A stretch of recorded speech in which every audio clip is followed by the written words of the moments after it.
I was just waving too hard and lost my ring, but hi! Welcome back! I just realized that I put books that I don't really like that much in this place, but these are the shelves you are able to see. And I want to appear smart, so I'm just thinking about swapping the books, which I'm going to do. As you can see, today I'm sitting in front of my bookshelf because I think it's a fitting background for these type of videos, right? So yeah, it's the beginning of September, so I think it is the right time to tell you about the books I read in August and what I think about them. And I just realized that I didn't bring my reading journal, which I probably should do, because there I keep my notes about what I think of these books, because I don't have a good memory and I forgot all of it already. Great! Now that I have my journal, I can hopefully tell you a bit more about the things I read. Okay, I actually think I only finished 4 books this month, but it's okay. Let's start with the first things I read, which I can actually grab from my shelf, but only the first part because the second book still hasn't arrived at my house. I borrowed the copy from my best book buddy. Greetings to you. Yeah, so I read The King of Scars Duology by Leigh Bardugo. The second one is Rule of Wolves, which I also read this month, so I think it's fitting to talk about both of them right now. Yeah, it's young adult fiction, and it's an adventurous story about some characters who already appear in the previous series, Shadow and Bone. Yeah, and the story of some of these characters continues. Let's just say they have a problem which they want to solve, and we follow, let me quickly think, I think in the whole spectrum of both the 2 books about 6 characters, which the chapters are divided into like each perspective of a character. We follow each character on their individual story path, which is the thing I really liked in Six of Crows and Crooked Kingdom, my 2 beloved copies right there. But I actually didn't really like in King of Scars because there were just characters I didn't want to hear about. I just wasn't interested in their storyline, so every time a chapter came up I was like, not you again. I'm not really interested in your storyline. And as a whole, I just was a little disappointed in the story because it's a part of me wishes that I didn't read them, because I was really in love with the series before and I loved Six of Crows, and Shadow and Bone is also close to my heart. So and I really like the story. Of course, just now, as I start to film a video, my dog decides to play with a squeaky toy. We just have to live with it. I don't want to take it back from him. He's so happy with his donut. But yes, I just think the characters this story is based on weren't my favorite characters in the previous books. So I already starting it was like, I don't know if I'm going to like it, and turns out I think it is a good book. There's nothing wrong with the way it is written. The story is fine. It's just that it's not for me. And I wish I could have just expanded the story in my own head rather than reading it all along. But I have to say that I liked Rule of Wolves a little better because this book it took me a very long time to get invested in the story, and even when I was invested, I just didn't care that much about what was happening.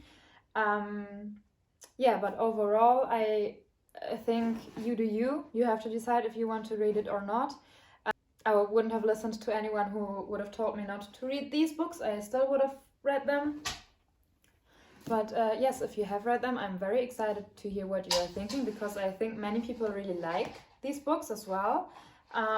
So maybe it's just a me problem that I don't really like how the story get continued. And yeah, the end from Rule of Wolves made me really angry. This ending made me angry, but the Rule of Wolves thing got me really angry. And I'm actually thinking about doing a video just about these two books and what I just didn't like about them, but then with spoilers, because I have to talk about the story. And I don't want to mention characters right now, because I don't want to take any reading experience away from people who haven't already read the previous books. So I think I talked a lot now about these books. Let me just put it back. And I can actually already grab the next one, which is The Midnight Library by Heik. I hope I pronounced his name right. Which I have to say, I really loved this book. And I'm late to the trend, I guess, because it was the Goodreads most read book in 2020. I think I saw that on there. But I understand why. I really love it. So this was just a really, really beautiful book. About a woman who dies, and in the moment she dies, she enters this library, which has an infinite amount of books, and all these books contain the different lives she could have lived if she did some things differently in her life. And that's basically the whole book, where she gets to try out every life possible. Yeah, it's just a really beautiful book that gets yourself in your head thinking about your own life and your own choices, and what little choices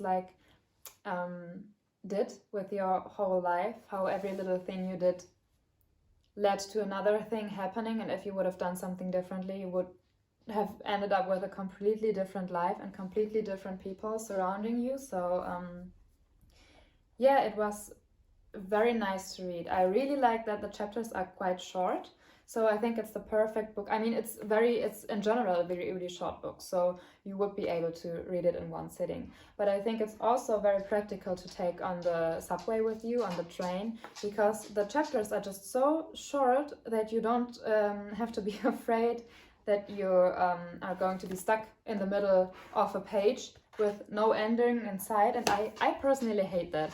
I don't like reading books in the train which have very long chapters, because I either have to stop reading and sit there in silence for like the next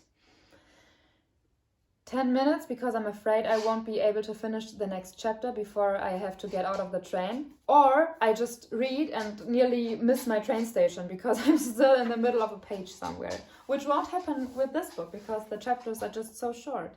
And it's very fast-paced, I think. Everything happens really quickly. There wasn't a point for me where I was bored with the story, which I had with King of Scars and Rule of Wolves, where everything was just a little too slow for me. This isn't. And I really recommend this book to everyone who hasn't read it already, because I really, really like it. And I think it's going to be one of my favorite books ever, actually. And that actually leaves us with the last book I read, if I remember correctly, and if I look at my notes. True. It leaves me with, where is it? The Old Man and the Sea. I read my first Hemingway. And I read it in German, as you can see, because, I mean, initially I wanted to read every classic I read in the original language, if I'm able to. I mean, I have Tolstoy here. I don't know when in my life I will be reading it, but of course I don't know Russian, so I can read the Russian version. But yeah, I mean, Hemingway, why didn't I read it in English? Because, well, I like to talk about books with my mom, and my mom doesn't speak English, and we like to share the copies of our books and exchange them and then talk about them afterwards, and she really wants to read this as well, so we just and I think it's then kind of unnecessary to have two copies, one in German and one in English. Correct me if I'm wrong. If you are German and you read the English version and you also know the German version and you want to yell at me because the English one is way better, do it. I'm fine with it. but we didn't want to spend money on 2 copies of the same book, just in 2 languages. So a lot of classics actually I'm going to read in German so that my mom can read them too, and we can share our book copies. But yeah, this book is about a man, and he's old, as you can see, and he's a fisherman, right? He is going on the sea with his, how is it called? What is angel? I'm so stupid right now. What is the word for this thing you use to catch your fish with? How is it called? And I want to appear smart. I actually don't know. Editing me will put the word in here, so it's not that embarrassing for me.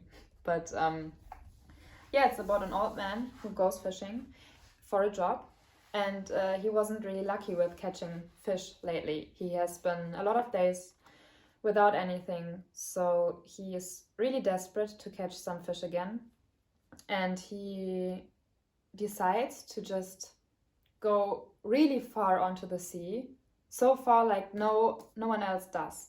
All the other fisher boats are like near the coast, and he decides to just go his way to catch a really big fish, which he actually does. And then the whole book is like a story how he tries to maintain the fish, because it's not that easy to catch him because he's that big, and it's a really big battle between him and the fish. And it's just yeah, very quick to read, but I have to say it's a book where, of course, it's not the meaning behind the book. The meaning behind the book is not that the man catches a big fish and tries to bring it back to his home. It has a deeper meaning, and you have to figure it out for yourself. What this meaning is, I won't tell you. But I can tell you that I think personally I'm a little too young to really grasp the full meaning behind this book. But I really liked it anyway, and I will pick it up again in 20 years, maybe earlier, but I think about 20 years. And I'm pretty sure that the story will have a whole nother meaning, and that I will be able to understand the whole story way more when I'm older. I don't know why I have this feeling, and I had this feeling in my mind already while reading this book. And then after finishing it, I started reading some reviews on Goodreads. And there was a guy actually talking about this, that he read it as a young man and he didn't like it at all because he just found it stupid. And then he read it again when he was older, and he was like, oh my God, now I get all the things he wants to say with this book. So I liked it as it is, but I think in a few years I am going to enjoy it even more. So yeah. Also, a recommendation if you haven't read it. Okay, great. I think I talked about every book I read in August, which isn't much, but hey, I'm getting there.